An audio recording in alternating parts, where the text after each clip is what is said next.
En este podcast hablaremos sobre el machismo en el ámbito del chamamé, en principio con Susi de Pomper, cantante con 37 años de experiencia en el rubro. Me tocó nacer en San Miguel, mis padres no son de acá, mi papá es chaqueño, mi mamá de capital, pero tenían la sana costumbre de que los domingos sacaban el combinado y ponían discos para que escuchemos, mientras papá hacía el asadito. Todas las veces que viajábamos a Corrientes, a la casa que tenían allá, era costumbre comprar discos. Entonces, en mi casa se escuchaba mucha música. Entonces tenías discos de Jorge Cafrune, de Gina María Hidalgo, de Jorge Negrete, de Cuco Sánchez, de Aldo Monjes. Nos criamos escuchando música, más allá de los géneros, digamos. Y acá en San Miguel se hace el Festival Interbarrios de la Tradición, hace casi 60 años. Se usaban mucho las serenatas en aquella época, entonces creo que el chamamé fue lo que marcó mi camino particularmente porque era el género que más se oía acá en el pueblo, más allá de que nosotros hayamos escuchado muchísima música y toda clase de música durante nuestras infancias y adolescencias, que tenía una vecina, María Bertanrique, que cantaba y había ganado el primer premio de solista en el Festival del Folclore Correntino de Santo Tomé, donde otorgaban el premio María Elena a la solista. Berta era mi vecina, cantaba Correntina de Ley, y fue como la inspiración, ¿no? Fue como el detonante. Yo tenía 3 años y me cuenta mi mamá que ponía un banquito en el patio de casa y ante un público imaginario me anunciaba como que yo era María Berta Enrique y que iba a cantar Correntina de Ley. Así que eso es lo que te puedo contar sobre cómo fue para que yo cante chamamé, digamos. En realidad ni yo sé cómo fue. Esos sucesos acontecieron y me llevaron a cantar, digamos. Sobre cómo describo el lugar de la mujer dentro del chamamé, particularmente siento que es con muchísima resistencia todavía y con mucha lucha a cuestas de muchas mujeres. Primero que noto que está cada vez más politizado el área. Al estar politizado, obviamente eso involucra al artista con un cierto compromiso partidario político. Me parece que no debería ser así porque la cultura, si bien es un hecho político, pero nada tiene que ver con lo partidario, con lo ideológico marcado por un partido. Entonces, mi conclusión es esa. La política atraviesa al ambiente y también el patriarcado, donde el varón es el que sigue manteniendo sus privilegios y las mujeres dependemos del dedo del varón que nos apruebe o nos desapruebe. Esa es una también de las causas que tienen que ver con nuestra lucha y tiene que ver con eso, ¿no? Con el reconocimiento de la mujer por sí misma y que ocurra el tiempo en que la mujer no necesite que el varón acredite o desacredite lo que hace. Bueno, y sumado a eso que hice alusión, también agregaría el hecho de también conformar una élite, digamos, que sea condescendiente con el poder político, pertenecer al círculo de amigos de los funcionarios de turno, ser hijo de muchas veces también, que me parece que acredita también permanentemente a un artista o a una artista con todo el bagaje de construcción cultural, artístico que puede traer. Sí, tengo muy marcada la experiencia, muy marcada digo porque si bien yo desde pequeña canté sola, en mi adolescencia, juventud, comencé a cantar con mi hermano y tuvimos un proyecto musical que duró casi 2 décadas, del dúo de los hermanos de Pomper. Entonces, el tránsito de la primera etapa, saliendo del pueblo y participando de diferentes eventos afuera, primeramente de certámenes, siempre fue con la sombra de mi hermano varón al lado, entonces eso representaba como esa seguridad, ¿no? De que no, voy con un varón al lado, entonces no pasa nada. Pero cuando ocurre el pasaje del dúo a la Susi solista nuevamente, y además acompañando a mi hija que también empezaba a cantar, éramos dos mujeres yendo al frente, digamos, abriéndonos camino, y fue un poco complicado, pero yo a nivel personal sentí que cuando yo comienzo con mi perspectiva de género en el chamamé, con mi puesta escénica testimonial que hacía referencia a las violencias hacia las mujeres, y empiezo una campaña muy fuerte que se denominó Brazos Fuertes, y ahí sí es como que al poner en escenario, poner en palabras un tema que estaba prohibido, que cuesta mucho hablar hasta ahora en la sociedad, y que el chamamé jamás estuvo ligado a una temática como esa, sí, es como que empecé a representar una amenaza y empezaron a verme como un estorbo. Entonces sí siento que el feminismo fue una desventaja, fue una barrera, lo sigue siendo. Puntualmente cuando son fechas que tienen que ver con estas temáticas, no soy convocada, por ejemplo, sabiendo que traigo un trabajo de años de concientización y de reeducación cultural con respecto a estas temáticas. Entonces sí, para mí es muy resistido, pero es el precio que a veces hay que pagar por la reconstrucción de la mentalidad de una persona y la reconversión también como artista, porque creo que el artista es la persona, y lo que uno vaya cultivando como persona se traduce en el artista. Para mí van de la mano la persona y el artista. Las formas de machismo, las desigualdades se viven permanentemente. Yo tuve la suerte de poder llevar adelante, de crear un taller que se llamó La Matria del Chamamé y de trabajar con Cultura de Nación en el año 2021 y 2022. En 2021 de forma online y en 2022 de forma presencial en Resistencia Chaco. Era un taller donde se abordaba el chamamé con perspectiva de género. Ese primer año tuvimos invitadas que hicieron aportes sublimes. Una lástima que después no se pudo seguir trabajando con eso. Claro, se pudo trabajar por el apoyo de Cultura de Nación. Cuesta mucho obtener un apoyo de cultura de provincia. Es un tema que en Corrientes todavía no se quiere trabajar. Y hay miles de micromachismos que se detectan. No solamente que lo más visible es la ley de cupo femenino en festivales, digamos, que es una ley pero que no se la aplica, porque a veces es como que sentimos que tenemos tranquilidad cuando tenemos una ley, sin embargo, si la ley no se aplica no sirve, como es el caso de la ley de cupo femenino en los escenarios. Después,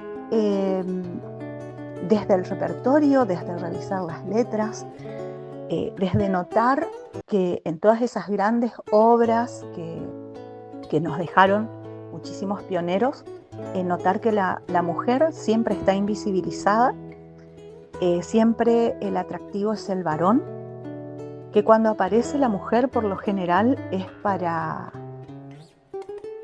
representarla como algo secundario, como el varón que se prepara para ir al baile en su pingo, con su camisa planchada, pero ¿quién fue la que estuvo detrás lavando la ropa, preparándole, planchándole la ropa para que vaya al baile? ¿Quién es la que queda en la casa a cuidar los hijos? Detectamos esas situaciones que por lo general no se miran. Y fue hermoso el trabajo porque mucha gente que participó de estos talleres, es como que pudieron hacer el clic y decir, es verdad, nunca nos dimos cuenta de esos detalles. Entonces, se proponía trabajar mucho la elección de repertorio, dejar de romantizar las cosas que no están bien, de romantizar lo posesivo en nombre del amor, por ejemplo, como pasa con muchas letras que supuestamente son de amor. Tuvimos la experiencia de Adriana Pedrolo, una gran autora que tiene temas compartidos con Rudy Flores, por ejemplo. Ella estuvo radicada en París mucho tiempo y empezó a reversionar, porque, como dice ella, estas eran mis letras en mi época de machista y hoy las escucho y me horrorizo. Entonces empezó a reversionar las letras, ¿no? A cambiarlas, y me parece un trabajo hermoso, desde la letra de la canción en el caso de ella, pero que tendría que hacerse en la cabeza, ¿no? De cada uno, el cambio. Bueno, ese es otro de los factores también con respecto al repertorio. Y bueno, volvemos también al tema de el varón validando el trabajo de la mujer artista, que siempre son varones los que tienen que decir, sí, fulana puede estar. O escuchamos a veces a varones decir, sí, porque nosotros le damos la posibilidad a las mujeres. Y la pregunta es, ¿quién sos vos para darme un lugar? Yo tengo un lugar y voy por mi lugar. Entonces son modos de hablar que también merecen un mirar bien y volver a procesar eso, ¿no? Procesar esa idea que está mal. Bueno, así te hablaría de un montón de machismos, de micromachismos que están en el chamamé, de desigualdades, ¿no? De que también en la historia del chamamé está invalidada la mujer. Hay muchísimas mujeres autoras y compositoras. Yo pertenezco a una colectiva nacional de autoras y compositoras que se llama Las Comparsitas, que justamente se creó en pandemia con el objetivo de visibilizar a mujeres autoras y compositoras, porque en uno de los talleres decían, ¿no? Hacíamos la pregunta, cuando escuchamos en un festival, ¿cuántos temas hechos por mujeres escuchamos? Y es cierto, por eso te digo, es un trabajo hermoso, a mí me apasiona, pero es un trabajo que tenemos que empujar entre todos, trabajar también desde los medios de comunicación, trabajar en los espacios culturales donde hay que reeducar. Es un trabajo amplio y tenemos que comprometernos. No, como te decía, la ley de cupo no se aplica y los organismos de contralor no hacen el trabajo, porque hay organismos de contralor como el INAMU y las distintas asociaciones de música y culturales, porque hay que denunciar.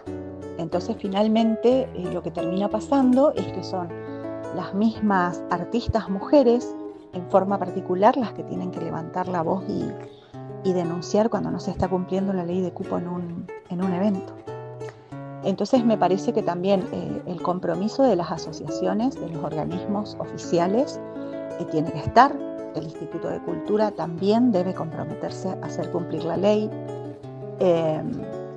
Pero como se da también esa dicotomía en cómo voy a hacer cumplir algo que yo estoy infringiendo, ¿no? Porque esos mismos organismos cuando organizan eventos muchas veces no cumplen con la ley de cupo. Esa es la realidad, digamos. Así que faltaría más trabajo en la aplicación de la ley de cupo. No es suficiente una ley cuando no se la aplica.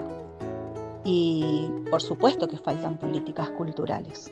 Faltan muchísimas, pero políticas culturales reales, que se accione, porque hay mucha ley, mucha declaración de esto, declaración del otro, pero cuando declaro de interés algo, ¿con qué objetivo lo hago? ¿Qué hay detrás de eso? ¿Hay un apoyo? ¿Hay un respaldo?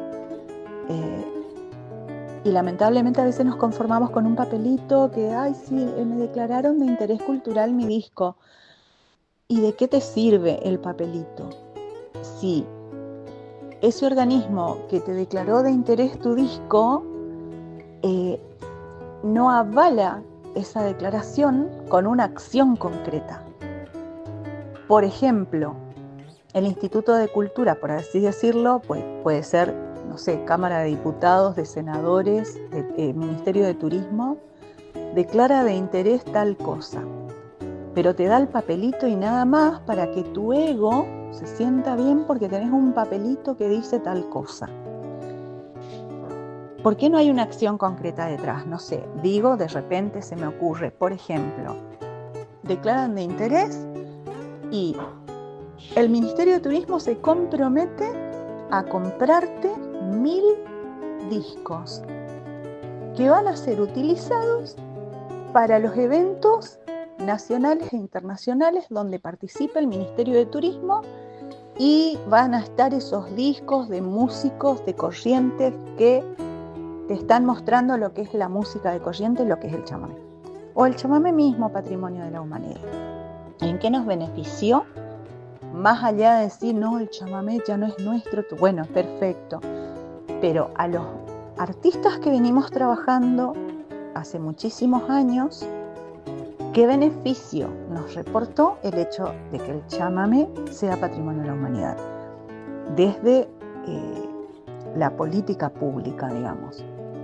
Nada, ¿no? Para decir que, bueno, se crearon programas a partir de los cuales, por ejemplo, se van tomando por series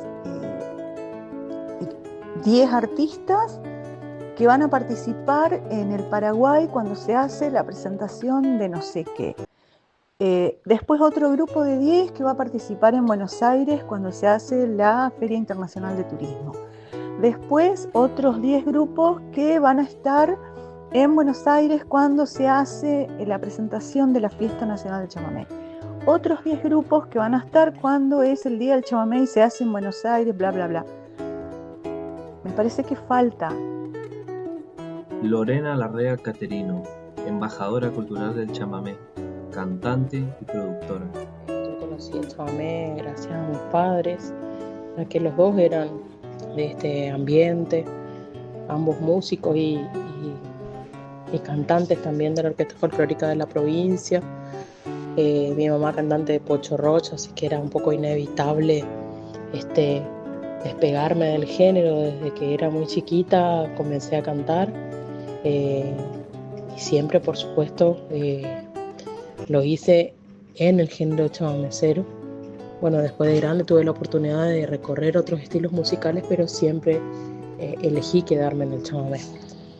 Dentro de mi trayectoria podría contarte que bueno, pude ver a la mujer desde distintas aristas dentro del chamamé. Yo, por suerte, ya al haber sido mi mamá cantante chamamecera, la tenía como gran referente, y también tuve el placer de compartir con gente como Teresa Parodi, como Ofelia, que estuvieron en su apogeo, en los mejores años cuando yo era muy chica.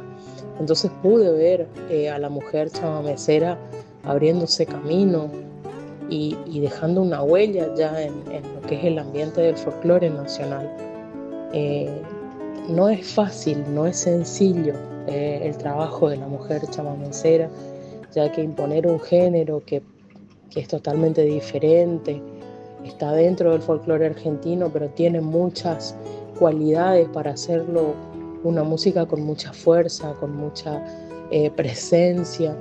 Yo creo que la mujer chamamecera fue con el tiempo dándose ese espacio y abriéndose ese lugar como para poder posicionarse a nivel del folclore nacional. Hasta hoy lo que puedo ver, tanto como artista yo, como con todas las artistas del género que me acompañan y que son coetarias mías, digamos, lo que puedo ver es que sigue siendo un ambiente complicado para la mujer. Sí, en muchas ocasiones me pasó el tema de ver a la mujer en inferioridad de condiciones en muchos escenarios, digamos.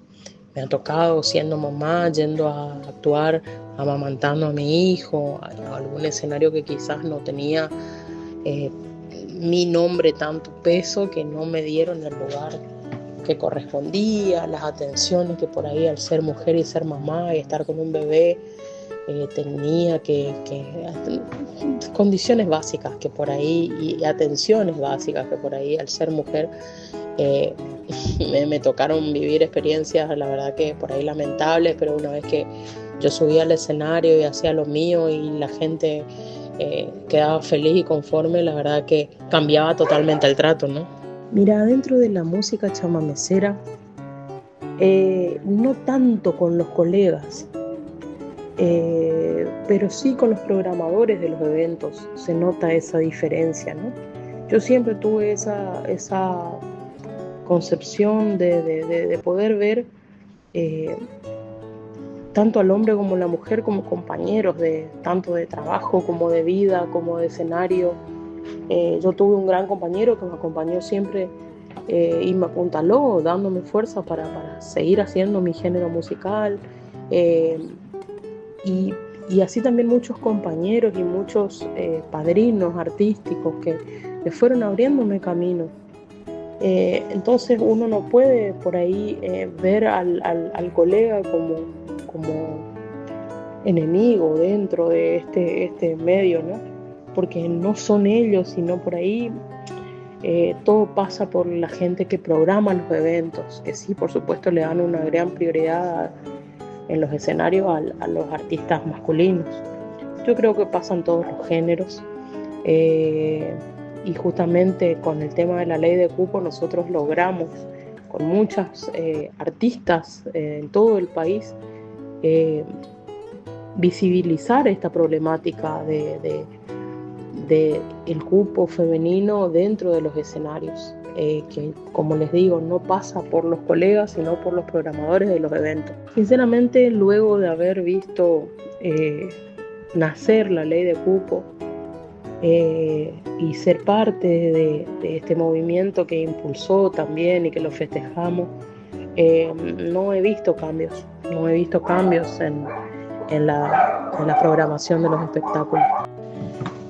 Yo pienso que la ley solamente sin ningún tipo de control, porque si bien es el INAMU el que pone, el que fiscaliza de alguna manera los espectáculos, pueden hacerse denuncias inclusive anónimas de la falta de compromiso de los organizadores para con las mujeres y la falta de los propios organizadores a una ley. No les interesa si tienen que pagar multa, pero no programan a las mujeres. Sigue sin dársele la importancia o el rigor de ley de lo que implica una ley de cupo femenino. Yo creo que deben ser dispuestas algunas otras políticas culturales, pero no sé si a nivel provincial, porque esto va más allá, está pasando a nivel nacional también, que una sola entidad fiscalizadora como INAMU no es necesaria, sino que quizás debe trabajarse en conjunto para que esto no suceda, ¿no? Para poder darle a la mujer el lugar que se merece en cada uno de los escenarios, ya que yo pienso que es, digamos, la mujer la que completa ese abanico de posibilidades que se le da al público de escuchar algo distinto, que muchas veces el público femenino apoya mucho más al propio público masculino y deja de ser empático con las artistas femeninas. Entonces pasa por muchas aristas: una educación de públicos, conciencia, empatía, poner en valor la ley y a la vez poder fiscalizar junto con otras entidades esta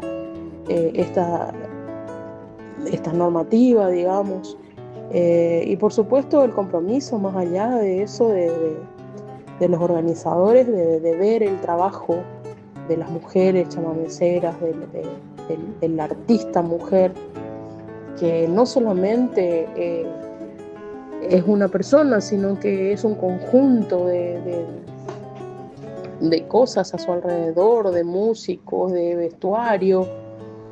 Se le brinda trabajo a mucha gente que está alrededor nuestro. Entonces, yo creo que una vez que esta maquinaria en general se echa a andar, está buena porque no solamente aporta a la mujer que trabaja en su música, sino también a todo lo que gira en su entorno, ¿no? Para finalizar, lo que puedo decirte que para mí es un orgullo es ser mujer chamamecera.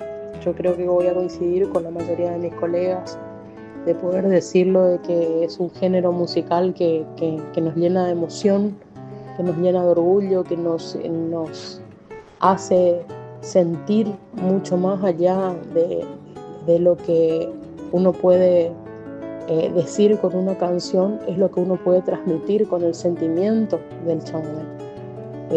Entonces decirte que para mí es un orgullo, creo que es lo que va a coincidir plenamente con todas las opiniones de mis colegas, ya que a pesar de la adversidad y a pesar de las trabas que quizás puedan aparecer o los tropiezos que podamos tener en nuestra carrera, nosotras seguimos abriéndonos paso, transitando una huella que marcaron nuestras mayores, como Ramona Galarza, como Ofelia, como Teresa, como mi madre, supieron hacerlo en su momento. Es cuando uno más piensa y junta esas fuerzas que quizás a veces hasta siente que las pierde, ¿no? Cuando se siente un poco vapuleada con todo este tema de la programación de los eventos, de quedar afuera de eventos importantes, de decir, yo sigo luchando por lo que amo, sigo haciéndome fuerte en cada caída, para que al levantarme esa fuerza pueda demostrarle a la gente que acá estamos brindando lo mejor de nosotros, la voz, el sentimiento y el alma en cada chamamé que interpretamos. Así que yo creo que ese es el mensaje más grande que puedo dejarle, que a pesar de la adversidad seguimos siendo orgullosamente chamameceras. Analía Espíndola, cantante y compositora chamamecera. En cuanto a mis inicios con el chamamé, tengo varias facetas. En primer lugar, vengo de familia de cuna chamamecera, ya de varias generaciones, mi abuelo, mi padre y bueno, mis hermanos, somos músicos, de familias de músicos. Como mujer, mi padre me manda a estudiar, a formarme, para que tenga una base de teoría y solfeo, de que pueda tener una profesión más allá de la música en sí, el chamamé en sí, que pueda escribir canciones y pueda leer y escribir música como él no pudo hacerlo en su momento. Entonces mis inicios con la música fueron en el Instituto de Música a los 10 años. Hice mi carrera ahí, después hice el profesorado, me dediqué a enseñar durante muchos años. El chamamé siempre estuvo presente justamente en los cumpleaños, en los encuentros de amigos, y bueno, y cantar, no en lo profesional, pero cantar siempre en las guitarreadas, en las musiqueadas, como ya mencioné anteriormente. Fui miembro de la orquesta de la Fundación Coco Marola y a los 22 años más o menos, y estuve ahí, aprendí un montón sobre el chamamé, sobre armonía vocal, porque éramos un coro acompañado de orquesta, así que hacíamos armonías vocales. Ya también con el conjunto paralelo Guaran Voces que seguía en ese momento, también fui desarrollando mi oído armónico, pero trabajaba nada más que con armonías vocales. Luego una amiga ya fallecida, que era conductora y locutora me invita a formar lo que es las estrellas del Tarahui y yo fui como sesionista, me fue a buscar a mi casa y me dijo, necesito que me acompañes, y lo tomé como un trabajo en principio, pero también se convirtió ya como algo placentero y también como algo laboral. Así que empecé a viajar a diferentes festivales, pisar muchos escenarios, porque anduvimos por toda la provincia con las estrellas del Tarahui, en ese momento conformado por Noemí Maizares, por Arturo Torres, por Diego Flores, por Alessandro Piñeiro, por varios músicos más que íbamos ahí sesionando y acompañando a esta solista que era Dora Ortiz, y que yo le hacía los dúos, y tenía un momento donde yo tenía que hacer mi música sola, un chamamé sola, y la gente me escuchaba y me preguntaba al bajar del escenario si yo podía, si tenía algún disco o si dónde me podían escuchar a mí. Después me preguntaban también qué relación tenía con Nacho Espíndola, por mi apellido, y bueno, y así se fue dando de a poco, y es de ahí que yo decido grabar mi primer material discográfico al pedido de la gente, justamente por esa motivación, motivada por la gente. Y bueno, sale lo que es este primer disco de chamamé, evocando a mi padre, que es un chamamé que escribió mi abuelo para mi bisabuelo, y bueno, quise hacerle un homenaje a mi padrino, ya fallecido, mi abuelo paterno, don Oscar Espíndola Moreira, y por supuesto también a mi padre, Cacho Espíndola, donde yo hago una recopilación de temas que me identifican a mí desde mi infancia, que me marcaron, y temas de mujeres también que admiro y que admiré desde siempre en el género chamamé, ¿no?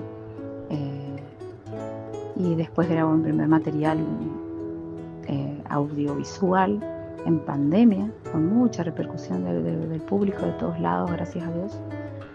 Y bueno, y hasta hoy esos fueron mis inicios, hasta hoy sigo cambiando, inclusive haciendo otros nuevos estilos, fusionando un poco lo que es la música de chamamé más bailable, y me voy adaptando al pedido de la gente y a los lugares también, justamente como algo más comercial y que tenga más salida laboral. Pero por supuesto que hago el chamamé tradicional, bien tradicional desde siempre.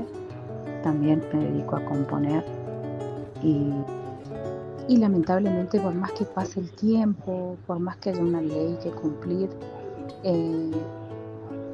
sigue habiendo diferencias entre el hombre y la mujer dentro del género chamamé. Me parece tan injusto ver grillas y ver escenarios que solamente estén conformados por hombres, habiendo tantas mujeres compositoras, cantautoras, intérpretes que hacen muy bien su trabajo y que trabajan a la par del hombre, inclusive acompañado de varones, de hombres en el escenario. No es fácil, sigue existiendo el machismo dentro del chamamé.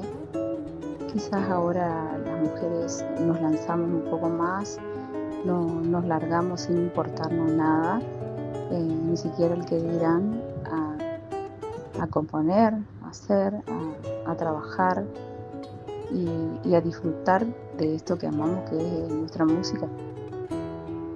Pero no es fácil, siguen habiendo muchas diferencias, lamentablemente, y creo que no tiene que ver con el músico chamamecero, creo que tiene que ver con los organizadores, con los municipios o con quien tenga a cargo el evento, de revisar un poquito eso y conocer. Creería y quiero creer de que es un desconocimiento de algunos, de que hay una ley que cumplir, pero no lo hacen. Así que es lamentable, cuesta mucho más, cuesta muchísimo más pero hay que mirar siempre para adelante y ver la posibilidad de estar y hacer lo que uno le gusta, porque tenemos los mismos derechos y le ponemos la misma garra, y creo que nos cuesta mucho más en todos los sentidos. Somos mamás, somos mujer, tenemos otros trabajos y tenemos que organizarnos a veces con la familia, tenemos que organizarnos con los ensayos, tenemos que organizarnos con los viajes, y quizás el hombre no tiene tanta responsabilidad como tiene una mujer dentro de una familia ya conformada, ¿no? Así que es un problema en general, como que tenemos muchos obstáculos, pero yo creo que se puede y estaría bueno considerar todas esas cosas también. Son muy pocos los festivales donde cumplen con la ley de cupo. Podría decir que uno de ellos es la Fiesta Nacional del Chamamé, donde inclusive supera el porcentaje indicado, que es el 30% de la ley de cupo regida por el Instituto Nacional de la Música. Así que las demás grillas no hay una mujer a veces entre todos los varones, como 20, 30 varones, y quizás algunas grillas donde no hay ninguna mujer. Así que es lamentable todo esto. Sí, formo parte del Instituto Nacional de la Música y la verdad que estoy teniendo ganas, y también soy vicepresidente de la Asociación de Músicos de Corrientes, que es ASUMUCO.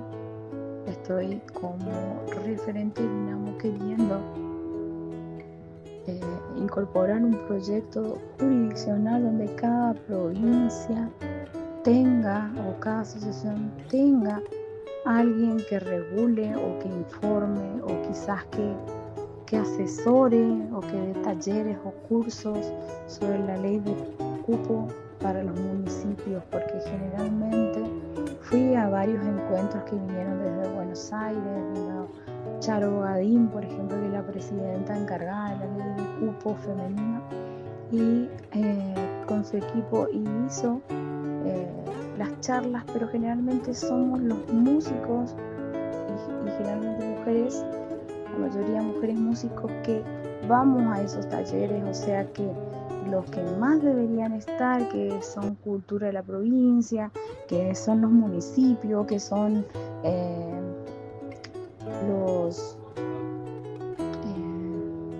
los dueños de bares, de eventos privados, no están informados. Y la ley de cupo abarca no solamente los eventos públicos, también los privados e inclusive los solidarios, donde deben cumplir con la ley de cupo.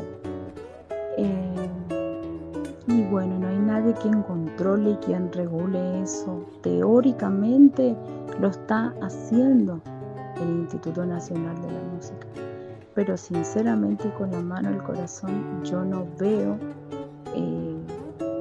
que se esté haciendo. Como cierre, quiero agregar un fragmento de un chamamé compuesto por mi música y letra, que justamente describe mi sentimiento como mujer chamamecera, y dice así: nací en Corrientes, soy mujer chamamecera, y con orgullo vivo cantando feliz. Llevo el legado que me inspiran mis abuelos, soy de Corrientes, soy de sangre guaraní. Esta es mi tierra, chamamé, gente sincera, atardeceres bellos en el Paraná. Hoy yo te invito a conocer nuestros paisajes y estoy segura que su encanto admirarás. Es mi corriente, mi lugar, un chamamé, mate, chipá, valle y leyendas que te atrapan sin pensar. A continuación nos dará voz Gisela Méndez Regueiro, cantautora y actriz. Pasé mi infancia jugando con los chicos, vecinos de mi barrio, bailando, haciendo deporte. En casa el chamamé siempre se escuchó porque mi padre tocaba el acordeón y de chica pensaba que el chamamé era solo cosa de borrachos porque siempre veía gente tomando y eso me generaba cierto rechazo. Pero todo cambió cuando mi papá empezó a llevarme a la radio LT12 y a la discoteca, ¿no? que tiene la radio, donde conocí cantores y músicos que se dedicaban seriamente a esta música. Ahí entendí que uno podía elegir dónde quería estar parado, ser un músico bohemio y caú o un profesional de la música, como en cualquier otro oficio. Eso se lo debo mucho a mi padre. Después de más de 30 años, diría que ser mujer es lo mismo que ser hombre. Aunque históricamente a la mujer le costó mucho más porque se la vio como más frágil, más madre que profesional. No me gusta hablar del machismo, pero fue mi propio padre quien me advirtió sobre esto. Me decía que me cuidara mucho porque este ambiente era muy machista y que el camino no iba a ser fácil, pero que le pusiera toda la disciplina y el conocimiento posible. A veces hay que estar en el barro para poder diferenciar la pata sucia de la limpia. Hoy la mujer dentro del chamamé brilla más porque hubo una movida muy interesante de parte de muchas colegas, instrumentistas, cantoras y compositoras.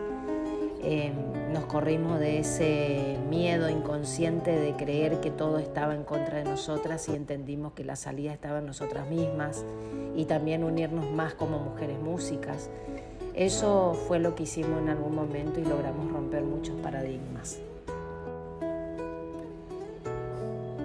Sí, en mis inicios, cuando me mudé a Buenos Aires en 1995 y sobre todo en los años 2000, casi todos los productores que conocí no me miraban como cantora, sino como mujer.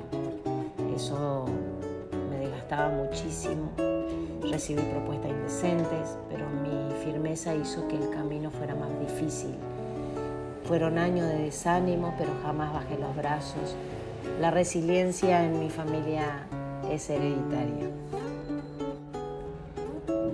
Cuando se puso en marcha la ley, comenzó a visibilizarse una gran cantidad de mujeres músicas y eso fue muy positivo.